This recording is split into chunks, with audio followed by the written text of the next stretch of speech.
है तब क्या होता है। अक्सर जब हम डॉक्टर के पास जाते हैं तो वो हमें कहता है कि ब्लड टेस्ट करवाइए या यूरिन टेस्ट करवाइए ताकि हमें आपकी बीमारी के बारे में पता चले। तो आइए अब एक ऐसे इंसान के साथ बातचीत करते हैं जो इसी किस्म की लेबोरेटरी चलाते हैं जहां पर ब्लड और यूरिन की टेस्टिंग होती है, जिसे हम पैथोलॉजी लैब कहते हैं। हमारे साथ डॉक्टर अनिल पिचड़ मौजूद हैं। बताइए डॉक्टर पिचड़, एक लेबोरेटरी चलाने का अनुभव आपका क्या रहा है? जब सेंटर खोला 2 महीने चले गए, 3 महीने चले गए, कोई पेशेंट नहीं आता था। अभी तो बाद में समझता है कि आप खोलने से कुछ नहीं होता है, आपको जाके सबको मिलना पड़ता है। सबको मतलब किसको? सब डॉक्टर्स को। पेशेंट्स तो वहीं से आने वाले हैं, तो वो सामने से पूछता है कि आप मेरे लिए क्या कर सकते हो करके। ऐसा होता है। हाँ, तो मतलब आपसे वो एक्चुअली कमीशन मांगते हैं। कमीशन मांगते। तो कितना परसेंटेज वो मांगते हैं? 40-50%। 40 से 50? यस। दोबारा मुझे बोली, मुझे यकीन नहीं। 40 से 50% जितना आपका कॉस्ट होता है उसका। कुछ नहीं करने का? कुछ नहीं करने का, वो लिख के देते हैं ना। वही तो सब कुछ है। लिख के देते हैं उसका। हाँ, तो गरीबों पे कितना असर होता है इसका? 50% तो रेट ही चल रहा है, तो 50% आप पकड़ लीजिए। मतलब आप डबल दे रहे हो, जितना आपको देना है उसका आप डबल दे रहे हो। बहुत सारे डॉक्टर्स जो हैं, पेशेंट्स को टेस्ट होता है, 1, 2 या 3 टेस्ट की जरूरत होती है, वो 12-15 टेस्ट करा लेते हैं। ये सही है? सही है। मुझे भी एक टाइम कहा गया था कि एक डॉक्टर ने कि बाबा हम लोग 10 लिख देंगे, आप बाकी नॉर्मल रिपोर्ट दे दीजिएगा। मैंने भी इसके बारे में सुना है कि मुझे किसी ने बताया था कि एक टेस्ट आता है, उसको बोलते हैं बेसिन टेस्ट। हाँ, तो मैंने पूछा बेसिन टेस्ट मतलब पेशेंट का खून लो और बेसिन में फेंको।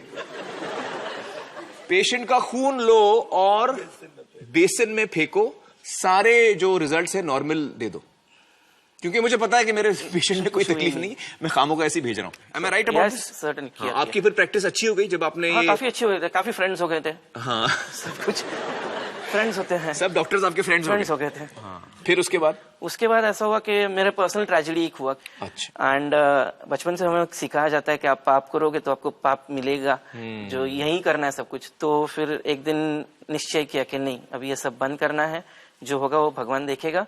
और फिर बाद में मैंने बंद कर दिए। तो ग्रेजुअली फिर मेरे दोस्त कम हो गए, रेफरल्स कम नहीं, बंद ही हो गए। तो पहले जो मेरे पेशेंट्स रिपोर्ट लेके जाते थे सब एक्सेप्ट होते थे, आज मेरा लैब का जो रिपोर्ट रहता है वो देख के कचरे के डिब्बे में फेंका जाता है। तो वैसे होता था। फिर बाद में पेशेंट्स आके काफी झगड़ा भी करते थे। हम लोग उसको यही समझाते थे कि मेरी मशीनरी वही है, मेरे रिएजेंट्स वही है, मेरे टेक्नीशियंस वही है, मेरे पैथोलॉजिस्ट वही है, नथिंग हैज चेंज। सिर्फ एक ही चीज बदली है कि जो मैं पहले 100-150 रुपए लेता था, तो मैंने आज 50 रुपए में मैं सीबीसी करता हूँ, क्योंकि आपको किसी को देना नहीं है, कमीशन देना नहीं है, तो वो डायरेक्ट फायदा पेशेंट्स को जा रहा है। बाद में माउथ टू माउथ पब्लिसिटी हो जाती है। मैंने काफी बोर्ड भी बाहर डिस्प्ले किया है। कोई लैब डिस्प्ले नहीं करता अपने रेट्स बेसिकली। आपने ये भी बोला बोर्ड पे कि मैं कट नहीं देता हूँ? मैंने मेरे रिसेप्शन के वहाँ लिखा है, मेरे पैम्पलेट्स के वहाँ, कि हमारे यहाँ किसी को कमीशन नहीं दिया जाता है करके। वाह, क्या बात। क्लियरली। अभी आपकी प्रैक्टिस अच्छी जा रही है, लोगों को भरोसा एक दफा हो गया और वो आपके पास आ रहे हैं। आपका लैब टेस्टिंग कहाँ कराते हैं आप? सेंटा क्रूज ईस्ट में। Santa cruise east. तो मतलब आपका जो टेस्टिंग लैब है वो मेरे घर के काफी नजदीक है, और मैं आपका नंबर लेना चाहूंगा ताकि मेरी जितनी टेस्टिंग हो वो आपके लैब में हो।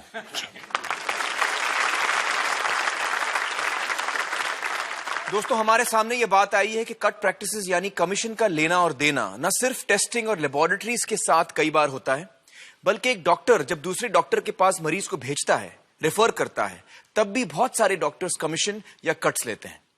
दोस्तों, इस वक्त हम जुड़ेंगे 3G लिंक के जरिए डॉक्टर अमोल पंडित से, जो हमें इसके बारे में बताएंगे। डॉक्टर अमोल पंडित वेल्स, इंग्लैंड में प्रैक्टिस करते हैं और एक खास किस्म की कैंसर सर्जरी के लिए ट्रेंड हैं, जो बहुत कम डॉक्टर्स कर पाते हैं। Hi doctor Amol, how are you? Very well, thank you. How are you doing? Thank you so much for joining us. मुझे बताइए कि आपने अपनी पढ़ाई विदेश में की, उसके बाद आपने हिंदुस्तान आने का फैसला किया, तो यहां आकर आपका अनुभव क्या रहा? वहां आने के बाद पहले कुछ ही दिनों में बहुत निराशा हुई। जब मैं अपने कलीग से मिलने गया, जो मेरे साथ पढ़ने वाले डॉक्टर थे, उनको जब मैंने कहा मैं आया हूँ और मैं इस तरह की सर्जरी यहाँ पे करना चाहता हूँ और अगर आपके पास पेशेंट हो तो प्लीज रेफर करिए, तो उन्होंने कहा कि हम तब तक नहीं रेफर कर पाएंगे जब तक आप हमें जो आप फीस चार्ज करोगे उसका परसेंटेज नहीं दोगे। तो कितना परसेंटेज मांगते थे आपसे ये डॉक्टर्स? 30 से 50% तक मांगते थे। तो ये तो बहुत शॉकिंग बात है जी। अच्छा, और बड़े अस्पतालों में आपका क्या अनुभव रहा?